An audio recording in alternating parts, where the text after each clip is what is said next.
Rumpelstiltskin by the Brothers Grimm.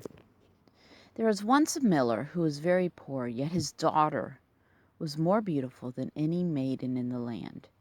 And one day it happened that the miller met the king. "I have a daughter who can spin straw into gold," the miller said, trying to win this way to make himself seem important. "Is that so?" said the king. "Such a skill interests me greatly. Bring your daughter to the castle tomorrow, and we shall see what we shall see." When the daughter was brought to him, the king led her to a room filled with straw. He gave her a spinning wheel and a winder and said, "Now you must set to work quickly. If by tomorrow morning this small straw has not been spun into gold, you will have to die." And then without a backward glance, he left the room. The girl heard a key turn in the lock, and she was entirely alone and terrified, for she had not the least idea how straw could be spun into gold. The hours passed, and it grew darker and darker, and at last she threw herself upon the straw, weeping for her life. And suddenly the door sprang open, and before her stood a little man. He was not even as tall as her waist. "Good evening, my girl, and why are you weeping?" he said.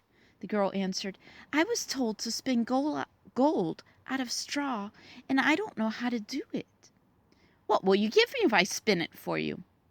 "I have my necklace," she said. And at this, the little man seated himself before the spinning wheel and began to work.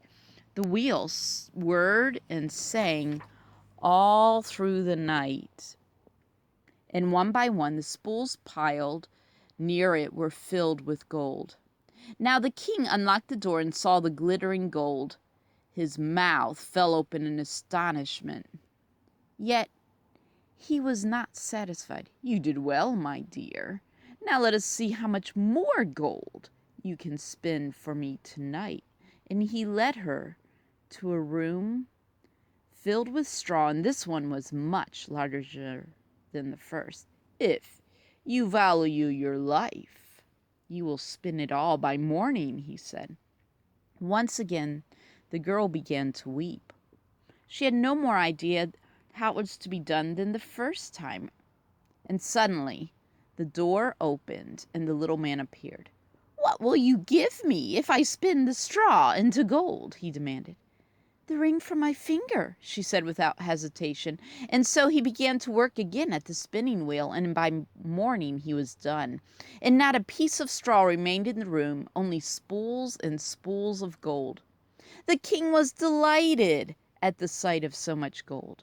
But he was a very greedy man, and he wanted more. So he led the miller's daughter to a third room, far bigger than the first two, and filled to the top with straw. "Tonight you must spin it all into gold. If you succeed, you shall be my queen." The king no longer cared that she was only a miller's daughter. All he could think about were the riches he would gain. When the girl was alone, the little man came again and said for the third time, "What will you give me if I spin the straw into gold for you?" "I have nothing more I can give you," she cried in dismay. "Promise me your first child if you should become queen," the little man said.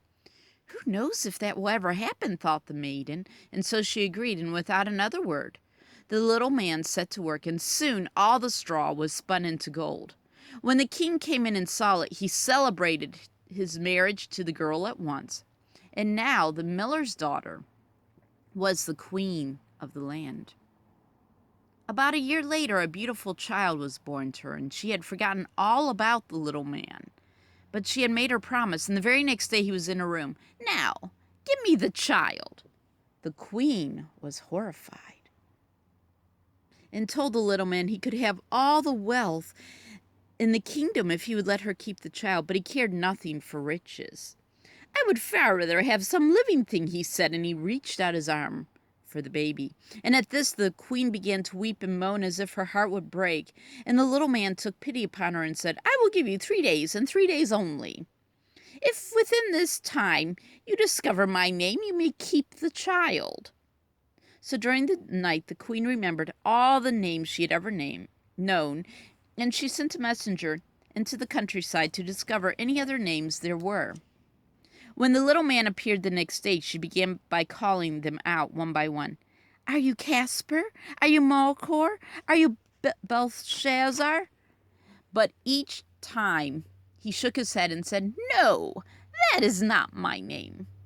On the second day, the messenger told the queen the most strange and unusual names from the farthest parts of the kingdom. Perhaps your name is Cowribs, she said to the little man when he came. Perhaps it is Spindleshakes or Lace Legs. No, that is not my name. And again and again and again. And now only one day remained. The next morning, the messenger returned to the palace, riding hard. I have found no more names, he told the queen, but as I came to the high mountain at the end of the forest, I saw a tiny little house, and in front of the house a fire was burning, and around it a strange little man was hopping on one leg and singing, Today I bake, tomorrow I brew, the next the queen's child I will claim. Lucky it is that no one knows that Rumpelstiltskin is my name. How glad the queen was when she heard that name. Soon afterward, the little man came back and asked, Now, what names have you for me today? Is your name Claus? She said. No. Is it Heinz? No. Is it perhaps Rumpelstiltskin?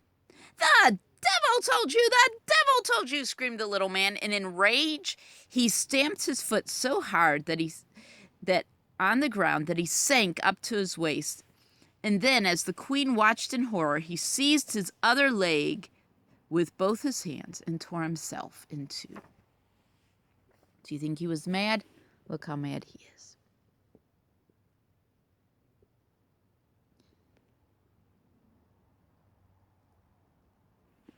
The end.